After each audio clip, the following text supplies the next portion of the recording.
চোখের আলোয় দেখেছিলেন, চোখের বাহিরে অন্তরে আজ দেখব যখন আলোক নাহিরে, চোখের আলোয় দেখেছিলেন, চোখের বাহিরে। নমস্কার বন্ধুরা, আমাদের রান্নাঘরে তোমাদেরকে স্বাগত। আজকে আমাদের রান্নাঘরের রেসিপি হলো মশলা কুলচা। চলো আর দেরি না করে রেসিপি শুরু করি। সঙ্গে থেকে দেখে নাও, যদি ভালো লাগে ছোট্ট একটা কমেন্টে জানিয়ে যাও কেমন লাগলো আজকের রেসিপি। কেউ কিন্তু লাইক দিতে একদম ভুলো না।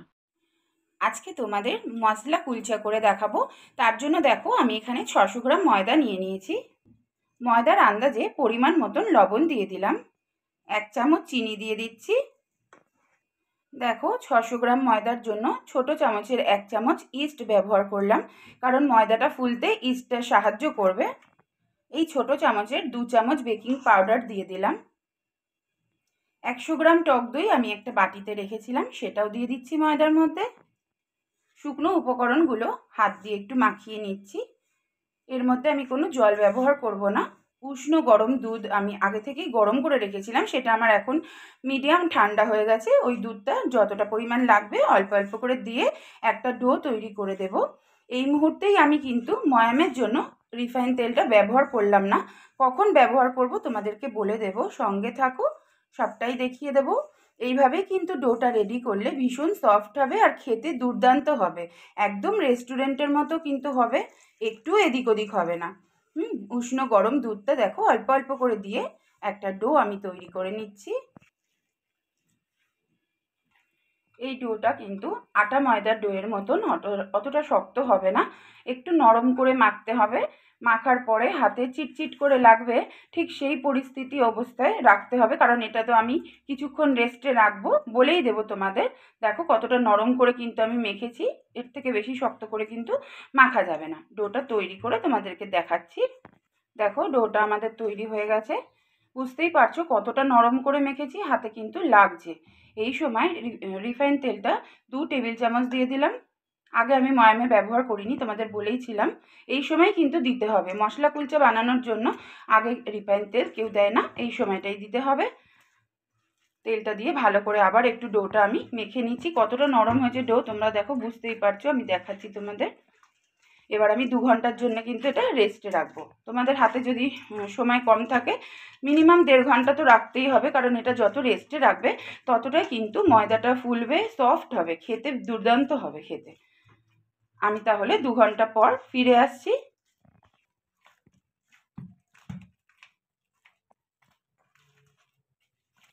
আরও 5 থেকে 6 মিনিট ভালো করে ঠেসে নিয়েছি, এবার ঢাকা দিয়ে দিলাম। মশলা কুলচার জন্য আমি ফিলিং তৈরি করব, তার জন্য 6টা আলু আমি সেদ্ধ করে রেখেছিলাম, সেই আলুগুলো এবার গ্রেট করে নিচ্ছি। তোমরা চাইলে ম্যাশার দিয়ে ম্যাশ করেও নিতে পারো, হাত দিয়ে চটকে নিলে অনেক সময় কি হয় আলুর ছোট ছোট ডেলাগুলো থেকে যায়, তো ওগুলো বেলার সময় ফেটে যায় পরোটাটা অনেক সময়। তাই জন্য সব সময় চেষ্টা করবে এইভাবে গ্রেট করে নিতে, এতে করে সুবিধাটা বেশি হয়। আলুটা গ্রেট করে নিয়েছি। 200 গ্রাম পনির একইভাবে আলুর মধ্যে গ্রেট করে নিচ্ছি ফিলিংয়ের জন্য।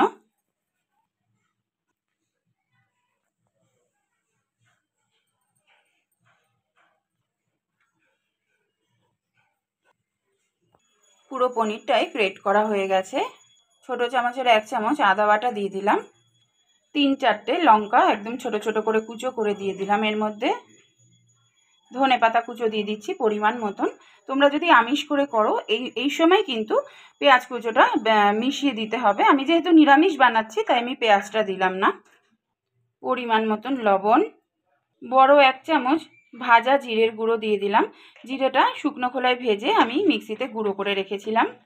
কালারের জন্য 1 চামচ কাশ্মীরি লঙ্কার গুঁড়ো দিচ্ছি। সব উপকরণ হাত দিয়ে সুন্দর করে দেখো চটকে এইভাবে মেখে নেব, মিশিয়ে নেব আর কি সব কিছু উপকরণটা।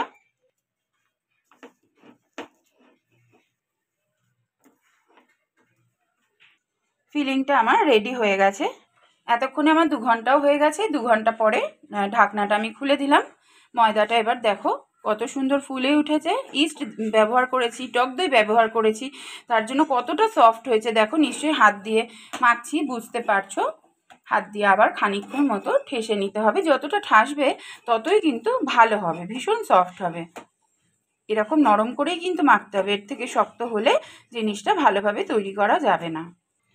খুব ভালোভাবে আবারও ঠেসে নিয়েছি। এবার এখান থেকে নেচি কেটে নেব। দেখো ঠিক এতটা বড় বড় করেই নেচি হবে। ওই নেচিটা হাত দিয়ে গোল করে নিয়েছি, সামান্য একটু ময়দার গুঁড়ো ওপর দিয়ে ছিটিয়ে নিয়েছি। একটু বেলে নেব, তারপর আমি ফিলিংটা ভরবো এর মধ্যে। দেখো ঠিক এই সাইজ করে বেলে নিলাম। এই মশলা কুলচাগুলো কিন্তু একটু মোটা মোটা হয়, তোমরা সবাই খাও নিশ্চয়ই জানো। তাই জন্য কিন্তু নেচিটাও আমি একটু বড় নিয়েছি, কারণ এগুলো যদি বড় নেচি না নাও তাহলে অসুবিধা হবে। চারিদিক দিয়ে এইভাবে দেখো বাইন্ডিং করে দিচ্ছি, যেভাবে মোমোর পুর বা ডালপুরি, আলুর পরোটা ঠিক যেভাবে করি এগুলো, এটাও একইভাবে। তোমরা চাইলে হাতে বাটিও করে নিতে পারো, কিন্তু যেহেতু অনেক বড় নিয়েছি নেচিটা, তো আমি আজকে একটু বেলেই করলাম। তোমরাও এইভাবে করে নেবে, হাত দিয়ে একটু প্রেস করে নিয়ে এবার বেলে নেব। সামান্য একটু ময়দার গুঁড়ো হাতে করে লাগিয়ে দিলাম, দিয়ে একটু হাতে করে প্রেস করে দিচ্ছি চাকির ওপরেই। এইভাবে প্রেস করে দিলে পুরটা চারিদিকে ছড়িয়েও যাবে আর বেলতে অসুবিধা হবে না। এবার লম্বাটে করে বেলে নেব। মশলা কুলচাগুলো লম্বা লম্বা হয়, তোমরা জানো। ওইভাবেই একটু লম্বা আকৃতি করে বেলে নিচ্ছি। দেখো এইভাবে লম্বা করে বেলে নিয়েছি। এই সময় এর ওপরে সাদা তিল ছড়িয়ে দিলাম। মশলা কুলচায় দেখবে সাদা তিল, কালো তিল আর ধনেপাতা কুচো দেওয়া থাকে, জাস্ট কালারফুল হওয়ার জন্য, খেতেও ভালো লাগে। তো আমার কাছে কালো তিলটা নেই, তাই আমি কালো তিলটা দিলাম না। জাস্ট হালকা হাতে প্রেস করে আবার একটু ওপর থেকে বেলে নিচ্ছি। এগুলো জাস্ট একটু লাগিয়ে দিচ্ছি, খুব জোরে প্রেস করার দরকার নেই। আগে থেকেই একটা চাটু গরম বসিয়ে দিয়েছিলাম, সামান্য সাদা তেল একটু ব্রাশ করে দিচ্ছি চাটুর মধ্যে। যে কুলচাটা বেলেছিলাম সেটা দিয়ে দিলাম চাটুতে। 2 মিনিটের জন্য লো টু মিডিয়াম আঁচে ঢাকা দিয়ে দিলাম। ওটা তৈরি হতে হতে আরও একটা নেচি নিয়ে নিয়েছি, তার মধ্যে সামান্য একটু ময়দা মাখিয়ে বেলে নিচ্ছি অল্প একটু পুর ভরার জন্য। আবার পুর নিয়ে মাঝখানটা এইভাবে বসিয়ে দিলাম, দিয়ে চারিপাশ থেকে সুন্দর করে মুড়ে দিতে হবে মুখটা।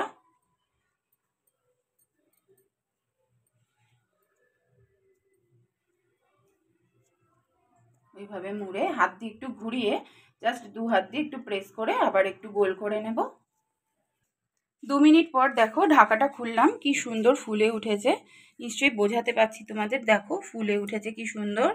দেখো ওই পিঠটা কি সুন্দর ব্রাউন কালার এসে গেছে।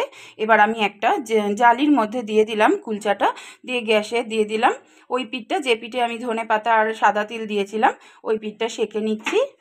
দেখো কতটা ফুলে উঠেছে। ময়দা মাখাটা আমার এতটাই ভালো হয়েছে, 2 ঘন্টা রেস্টে রেখেছিলাম, যে দেখো কত সুন্দর ফুলে উঠেছে, একদম রেস্টুরেন্টের মতন। চারিপাশটা ঘুরিয়ে ঘুরিয়ে সেঁকে নিতে হবে, কারণ ওই পাশটা তো কাঁচা রয়েছে। কাঁচা বলতে ভেতরটা সেদ্ধ হয়ে গেছে কিন্তু কালারটা আসেনি। এইভাবে দেখো চারিপাশটা ঘুরিয়ে ঘুরিয়ে করে নেব। দেখো একদম দোকানের মতো হয়েছে। দেখো এই পাশটা আমার হয়ে গেছে। এই সময় এটা আমি নামিয়ে নেব। যেই নেচিটা রেডি করেছিলাম ওটা হাত দিয়ে আবার আগেরটার মতো একই রকমভাবে এইভাবে প্রেস করে দিচ্ছি চারিদিকে, তাহলে পুরটা সুন্দরভাবে চলে যাবে। আবার লম্বা শেপ করে বেলে নেব। লম্বা করে বেলে নিয়েছি।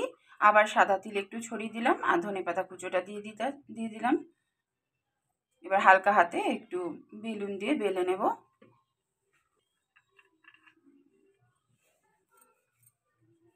আবার চাটুতে একটু সাদা তেল ব্রাশ করে নিলাম। আবার আমি দিয়ে দিয়েছি 2 মিনিটের জন্য ঢাকা দিয়ে দিলাম। 2 মিনিট পর ঢাকা খুললাম, দেখো কি সুন্দর ফুলে উঠেছে। ওই অবস্থায় নামিয়ে নিয়ে একটা জালির ওপরে আবার দিয়ে দিলাম। যেই পিঠে ধনেপাতা আর তিল দেওয়া ছিল এই পিঠটা সুন্দর করে সেঁকে নেব। এই পিঠটা দেখো কি সুন্দর ব্রাউন কালার এসে গেছে। এইভাবে ঢাকা দিয়ে করলে জিনিসটা ভালোভাবে সেদ্ধও হবে, একদম রেডি হয়ে যাবে। চারিপাশে ঘুরিয়ে ঘুরিয়ে করে নিতে হবে হাতটা নিজের সুবিধা মতো করে, কারণ এক পাশটাই যদি ধরে রাখো তো পুড়ে যাবে। চারিদিকে ঘুরিয়ে ঘুরিয়ে সেঁকনির মতন করে সেঁকে নিতে হবে ওই পিঠটা। দেখো এই পাশটা কি সুন্দরভাবে সেঁকে নিয়েছি। ঠিক এই অবস্থায় নামিয়ে নেব। সব কটা একই রকমভাবে করে নিয়ে ফিরে আসছি। সবকটা মশলা কুলচা বানিয়ে নিয়ে ফিরে আসলাম। এবার এই গরম অবস্থাতেই বাটার ব্রাশ করে দিতে হবে অল্প অল্প করে। সবকটার মধ্যেই কিন্তু বাটার ব্রাশ করে দেব। গরম অবস্থাতে করতে হবে, ঠান্ডা হয়ে গেলে বাটারটা কিন্তু গায়ে লাগবে না। আশা করি আজকের রেসিপি তোমাদের ভালো লেগেছে। আজকের রেসিপি কিন্তু আমি এখানেই শেষ করছি। যদি ভালো লেগে থাকে অবশ্যই একটা লাইক করো, ছোট্ট একটা কমেন্টে জানিয়ে যাও কেমন লাগলো। সবাই ততক্ষণ ভালো থেকো, সুস্থ থেকো। খুব শিগগিরই কিন্তু আবার চলে আসবো এরকম লোভনীয় রেসিপি নিয়ে। ততক্ষণ আমার জন্য সবাই ওয়েট করো। আর যারা আজকে নতুন এসেছো আমাদের রান্নাঘরে, অবশ্যই সাবস্ক্রাইব করে আমাদের চ্যানেলটা পাশে থেকো। সবাইকে অনেক অনেক ভালোবাসা জানিয়ে আজকের রেসিপি এখানেই শেষ করলাম।